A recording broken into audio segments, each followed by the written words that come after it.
we'll just call it late night sesh. It's late night for me. Late night, early morning session. So it's late night sesh with, even though it's early morning, it's late night sesh with Derek, dman, and Hannah Plantslove, all the way from... My name isn't Hannah Plantslove anymore. Whatever, it's close enough. All right, we'll get your full screen there. Okay. Hannah Lippman. Or what's your name? What's your name on Facebook? My name is actually Raw Jam Hannah on Facebook. All right, whatever. It doesn't even matter anymore. Anyways, yeah, just get your hair like, just make sure it's all right. Before we started videotaping, she's like, "Oh, I got to put my hair down. I just got to make sure it's all right. I just got to make sure it's all right." So you are going to be judging your appearance here on Facebook or on YouTube. So, got to make sure you look good, right? That's why I wear the same clothes every single time, basically. Anyways. Oh, I saw an amazing article about that. Steve Jobs always wore the same clothes. And I have such a habit of wearing the same clothes because our mind isn't on that. We want to keep everything simple. Yeah. I just don't have any clothes to change into. I just don't care. I just don't care until they get really smelly. Then I got to wash them. Yeah. Anyways, topic for today's video with Hannah is you made me angry. So my buddy Ted and I, we'd always have a crack at this with people because as we kind of started to develop ourselves, we start to realize that even though we feel like somebody else in our lives might be the cause of our emotions, what we, really kind of discover is that actually we are the cause of our emotions. We just tend to blame other people for how we feel. So we would always make this funny joke. Sometimes it would be with Ted's mom because she'd feel like, that person made me feel so angry. They made me, they made me feel really, really angry. And when you think of it, like when you really kind of break it down and make it exaggerated like that, it kind of sounds a little funny because it's like, how can somebody else make you feel a certain way? Because when you think of it, your thoughts determine your emotions, right? So if you're always thinking like amazing, loving thoughts, like oh my God, this is amazing, I love this place, you're going to feel good. But what happens is when maybe you're conversing with somebody, they say something that triggers a thought in your mind, and maybe you just get into repeating that thought in your mind, and then it changes how you feel. Totally, and you're always shifting responsibility. No one is perfect. We all get into arguments for sure. Yeah.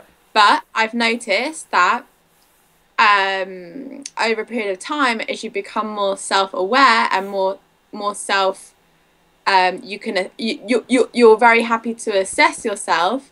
So even if I do get angry at somebody or whatever, no, not angry, even if I do kind of have a reaction that I was disappointed with, right, I'm very happy to sit there and kind of not assess them, what they said to me, assess myself. Right. They can say anything they want to me, but my reaction is my responsibility.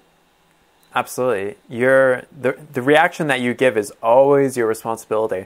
And it tends to be very habitual as well.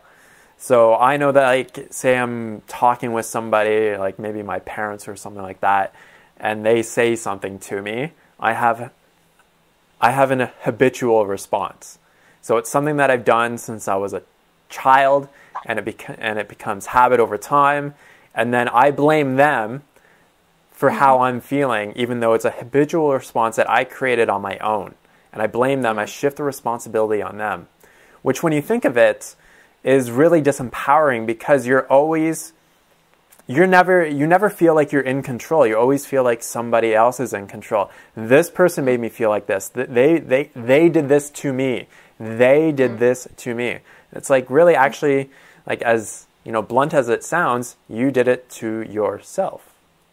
Always. And that's a shocker. Pardon? That's a shocker for people because it's so normal just to blame other people for how we feel.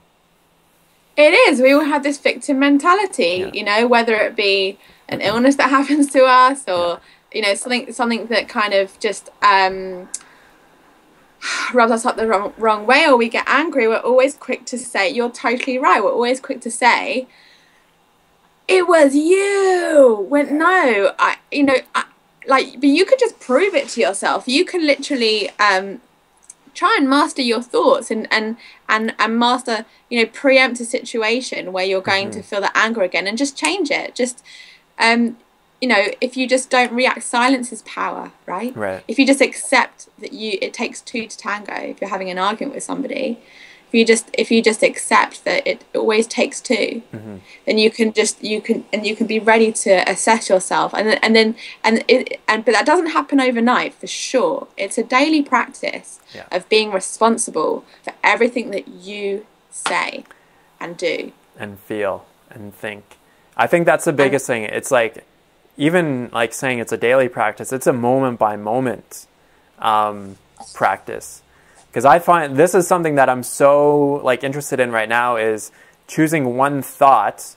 So I choose the thought, I love myself, and I constantly replay it in my mind over and over and over and over and over and over and over and over again, because I want that to be an habitual thought, right?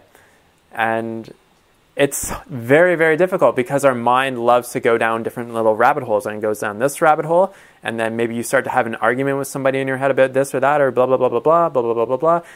And then you kind of go a little crazy at times. But you can always remember, you can just always shift your focus back to maybe a simple thought, you know, even like I accept myself or something. But that takes you out of that victim mentality, because then you start to realize that you can instantly change your feeling, you can instantly change your emotion without having the condition to change.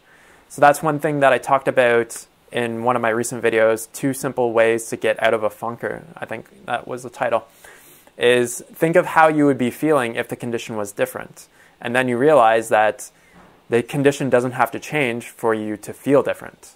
You can just feel different as you are right now. Totally. Yeah. I talk about that a lot as well. We've talked about that a lot. We have talked about that a lot as well. If you decide that a destination you want to get to is going to bring you happiness and calm and joy, you don't have to wait for the destination. You can just feel it now. So you can start to retrain your brain and speak out of being calm and loving and, you know, happy, whatever. Exactly. So it makes a difference. It certainly does, especially if you've ever followed like law of attraction or anything like that. A big thing is that you want to be feeling good. If you want to bring more of what you want in your life, which is going to make you feel good, you have to feel good before the manifestation of that is going to happen. So if you want to have like a really good loving relationship, you have to have a loving relationship with yourself as well. It's like you have to search for the feeling before the manifestation will come in. We're getting a little off topic with this, but it's still good stuff. But do you reckon? Do you reckon? Are you from Australia? I was going to say a big part of loving yourself is realizing that you're not perfect and you do have bad traits. Oh, absolutely. You know, so blaming someone else, shifting that responsibility is therefore diluting the love that you have for yourself, because loving yourself means accepting yourself for everything, and you have a part to play with everything. I mean, like a big thing is, you know, people, you know, we all have certain, you know, insecurities in our lives, and we can't shift the blame from the insecurity onto somebody else. Like that just doesn't really make sense to do that, because the reason why you're feeling insecure about something, and it could be something maybe in a relationship, or it could be something about your body, is the insecurity is there just from basically a habitual way of thinking is really what it kind of comes down to. Because maybe something happens outside of you and you think, you know, oh my God, oh my God, oh my God. Like say you step on the scale and it's not the number that you want, you habitually think, I'm a piece of crap, I'm a piece of crap, I'm a piece of crap, and then you feel like crap. Yeah. I mean, I guess that's a simple way of putting it, right?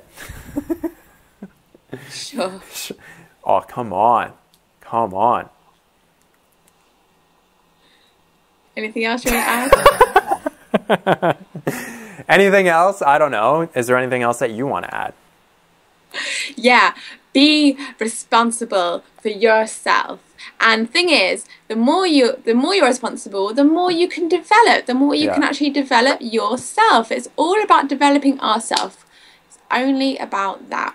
We can't be responsible for anyone else, just ourselves. Yeah, Wayne Dyer has like a really good thing. It's like if you, some people believe that if they want to be happy, then everybody outside of them will have to change. And that means that you're going to have to send everybody else in your life to the psychiatrist for them to change. But really, when you think of it, the only power that you have is to really kind of change yourself. You don't have the power to change other people. So it's so true. I used to have a victim mentality, and I've realised actually I was the one that changed myself. Everyone that actually used to cause me to feel a victim, none of them have changed. They all have the same annoying, you know, traits or behaviours or whatever. They still do it, but my perception has changed because I've changed my thought pattern, my thought process of how I deal with it. So you're no longer thinking like they made you angry? No what? So you're no longer thinking like they made you angry? No. And even if I do get angry at somebody, I try and always say, why did I get angry? Why did I do this? Yeah, exactly. Be responsible for how you're feeling. It's not, you can't place the responsibility of others. No matter how horrendous it is, you still eventually have to take responsibility for how you're feeling because you control your thoughts. And if you let other people control your thoughts and control your mind, then I feel like that's disempowering. So when you hear somebody say, you made me angry. You made me angry. You, and the camera, made me angry. It's false. That's not true. That can't actually happen. Only you allow yourself to get angry. And anything else is a distraction. Absolutely. Awesome. Absolutely. All right. Awesome. Thanks so much, Hannah, for talking again. You're welcome. I'm so pleased to be here. So you can check her out on Facebook and Instagram and on YouTube as well. Because she's cool. So you might as well check her out. All right. Awesome. You want to say anything else, or are you done? I'm so done. She's done. She's done. Awesome. Thanks so much for watching, guys. Have a good day. Talk to you soon. Peace out.